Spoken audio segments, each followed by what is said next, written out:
नमस्कार मित्रांनो, चक्क जमिनीच्या आतून वाहते ही अनोखी नदी, रामायणाशी संबंधित रहस्य, नेमकं सत्य काय जाणून घ्या.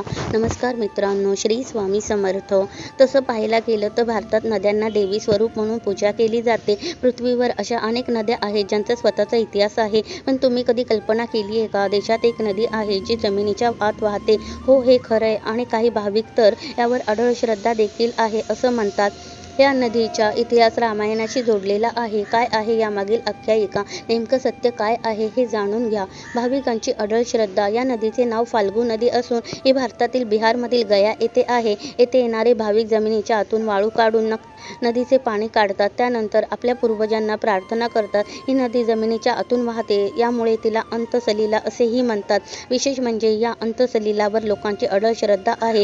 या नदीबद्दल सांगायचे म्हणजे ही नदी वर्षभर कोरडी दिसते आणि तिच्या पाण्याचा प्रवाह आतून वाहतो. असे मानले जाते की या नदीचा संबंध रामायणाशी असून देवी सीता आणि भगवान राम यांच्याशी संबंधित एक मोठे रहस्य आहे. हे सविस्तर जाणून घ्या.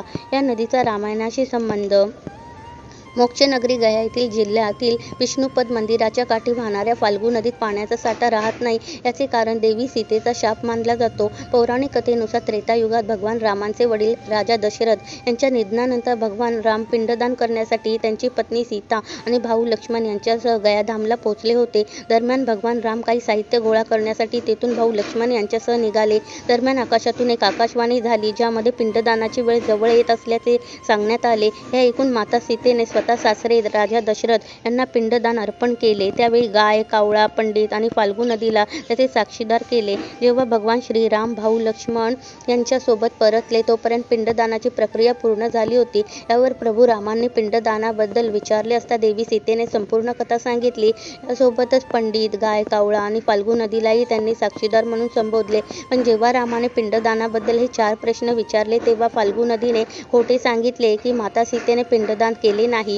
हे ऐकून माता सीतेला राग आला आणि त्यांनी फाल्गू नदीला शाप दिला. धार्मिक आख्यायिकानुसार तेव्हापासून फाल्गू नदी आटली. यानंतर फाल्गू नदी भूगर्भातून वाहू लागली. फाल्गू नदीच्या तीरावर पिंडदान आणि तर्पण.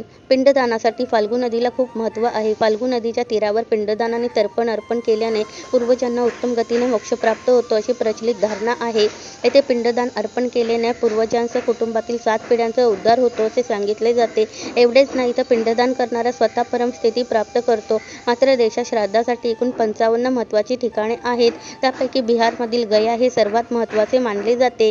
फाल्गू नदीत रबर डॅम बांधण्यात आला. विष्णुनगरी गयाची फाल्गू नदी हे एक सुंदर ठिकाण आहे, पण त्यात पाणी आणण्यासाठी सरकारने येथे रबर डॅम बांधला आहे, ज्यामुळे वर्षभर फाल्गू नदीत पाणी पाहायला मिळते. मात्र हे पाणी कृत्रिमरित्या आणण्यात आले आहे. धन्यवाद.